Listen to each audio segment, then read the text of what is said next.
मच्छिंद्रनाथास सोन्याच्या विटेचा मोह, त्याची समाराधना. गहिनीनाथास उपदेश.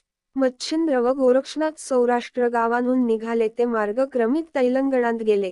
तेथे त्यांनी गोदेचे संगमी स्नान करून श्रीशिवाचे पूजन केले. पुढे आणवढ्या नागनाथ, परळी वैजनाथ आदी करून तीर्थे केल्यावर महारण्यात गर्भागिरी पर्वतावर जे वाल्मिकी ऋषीचे स्थान आहे, तेथे ते आले. ते अरण्य महाभयंकर, वाट देखील धड उमगेना, अशा त्या घोर अरण्यांतून प्रवास करण्याचा प्रसंग आल्यामुळे मच्छिंद्रनाथ भिवून गेला. त्याचे कारण असे होते की स्त्रीराज्यातून निघताना त्यास मैनाकिनी राणीने जी सोन्याची वीट दिली होती ती कोणास न समजू देता त्याने झोळीत ठेवली होती. ती वीट चोर नेतील या धास्तीने त्याच्या जीवांत जीव नव्हता. ही सर्व भीती गोरक्षनाथाच्या लोभाबद्दल परीक्षा पाहण्यासाठीच होती. नाही तर मच्छिंद्रनाथास भीती कशाची असणार. तो मार्गात चालत असता गोरक्षास विचारे की या घोर अरण्यात चोरांची धास्ती तर नाही ना. हे ऐकून गुरुला चोराचे भय कशासाठी असावे, ही कल्पना गोरक्षनाथाच्या मनात उत्पन्न झाली. गुरुजवळ कान्हैया तरी वित्त असले पाहिजे व ते चोर लुटून नेतील ही भीती त्यांना आहे, असा त्याने तर्क केला व ते भय निरसन होण्याचा उपाय योजावा असा मनात विचार करून तो कान्हैया उत्तर न देता तसाच मुकाट्याने चालत होता.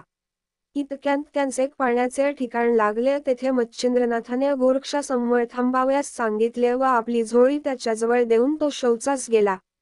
तेव्हा गोरक्षनाथाने गुरुच्या झोळीत पाहिले तोंड सोन्याची वीट दिसली. तेव्हा हेच भीतीचे मूळ असे जाणून त्याने ती वीट फेकून देऊन तितक्याच वजनाचा एक दगड तींत भरून ठेवला व आपण चालू लागला. मच्छिंद्रनाथही मागून तांतडीने शौचाहून आल्यानंतर चालू लागला. गोरक्ष बराच लांब गेल्यावर गुरु मागून येत होता. त्याची वाट पाहत विसांवा घेत बसला. इतक्यात एक विहीर त्याच्या नजरेस पडली. त्याने स्नान केले. मीननाथास स्नान घातले व नित्यकर्म उरकून घेत आहे तो मच्छिंद्रनाथ जवळ आला आणि पूर्ववत, येथून पुढे कान्हैया भय वगैरे नाही ना, असे विचारू लागला.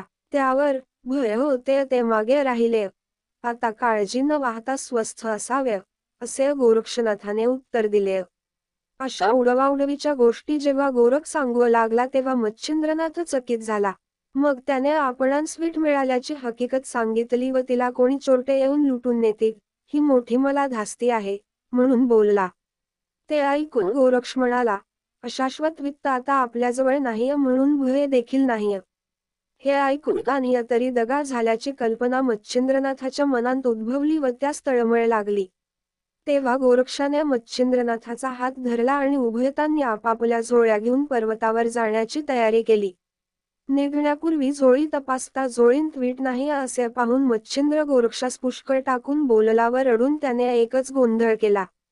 त्या दुःखाने तो गडबडा लोळू लागला व मोठमोठ्याने रडून पिशाच्यासारखा चौफेर फिरू लागला. त्याने गोरक्षास नाही ते बोलून शेवटी निघून जा, तोंड दाखवू नको, इतके सुद्धा सांगितले. मच्छिंद्रनाथाचे ते काळजात झोंबणारे शब्द ऐकून देखील गोरक्ष उगाच राहिला व त्याचा हात धरून त्यास पर्वत शिखरावर घेऊन गेला. जाताना पर्वतावर गोरक्षाने सिद्धयोग मंत्र जपून लघवी केली. त्यामुळे तो सर्व पर्वत सुवर्णमय होऊन गेला. मग लागेल तितके सुवर्ण नेण्यास त्याने गुरुस विनंती केली. ते अघटित कृत्य पाहून त्याने गोरक्षाची वाहवा करून त्यास शाबासकी दिली आणि त्यास आलिंगन देऊन पोटाशी धरून म्हटले, बाळा गोरक्षा, तुझ्यासारखा परीस सोडून सोन्याला घेऊन काय कर. अशा प्रकारच्या अनेक उपमा देऊन मच्छिंद्रनाथाने त्याची पुष्कळ वाखाणणी केली. गोरक्षाने गुरुच्या बोलण्याचा तोचक पाहिला. तेव्हा आजपर्यंत सुवर्णाची वीट कोणत्या कारणास्तव जपून ठेवली होती ते मला सांगावे, असा त्याने आग्रह धरला. तेव्हा मच्छिंद्रनाथ म्हणाला की माझ्या मनात अशी इच्छा होती की आपल्या देशी गेल्यावर साधुसंतांची पूजा करून एक मोठी समाराधना घालावी. ते ऐकून तुमचा हा हे तुम्ही पुरवितो, म्हणून गोरक्षाने त्यास सांगितले. मग गोरक्षाने गंधर्वास्त्र मंत्र म्हणून भस्माची एक चिमटी स्वर्गाकडे फेकली. त्याबरोबरच तसे गंधर्व येऊन नाथास वंदन करून काय आज्ञा आहे म्हणून विचारू लागला. तेव्हा गोरक्षाने सांगितले की आणखी कान्हैया गंधर्वांस बोलावा आणि त्यांना चौफेर पाठवून बैरागी, संन्यासी, जपी, तपी, संत साधू, देव, गंधर्व, दानव किन्न या सर्वांस येथे आणावे. का की आम्हास टोलेजंग जेवणावळ घालावयाची आहे. मग चित्रसेनाने 100 गंधर्व आणून जिकडे तिकडे पाठविले. ते गंधर्व पुष्कळांस आमंत्रण करून त्यांस घेऊन आले. नवनाथ, शुक्राचार्य, दत्तात्रेय, याज्ञवल्क्य, वसिष्ठ, कृंदेक, कपिल, व्यास, पराशर, नारद, वाल्मिकी आदी करून मुनिगण तेथे थोडक्याच वेळात येऊन पोहोचले. नंतर गोरक्षनाथाने मच्छिंद्रनाथास सांगितले की भोजन समारंभास पुष्कळ मंडळी जमली आहे. तरी तुमची मी मागे मार्गात टाकून दिलेली सोन्याची वीट आणून देतो, ती घेऊन समारंभ साजरा करावा. यावर मच्छिंद्रनाथाने त्याचे समाधान केले की बाळा, तुझ्यासारखा शिष्य असल्यावर मला यःकश्चित सोन्याची वीट घेऊन काय करावयाची आहे. मग गोरक्ष म्हणाला, सर्व यथासांग होईल. पण हा सर्व आपल्या कृपेचा प्रताप, माझ्याकडे कानीय नाही.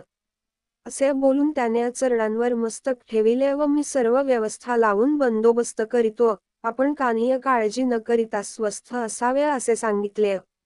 नंतर त्याने अष्टसिद्धींस बोलावून त्यांच्याकडे स्वयंपाकाचे काम देऊन उंची उंची अनेक पक्वान्ने तयार करण्याची आज्ञा केली व बंदोबस्त नीट राहून कानीय एक न्यून न पडून देण्याची सक्त ताकीद दिली.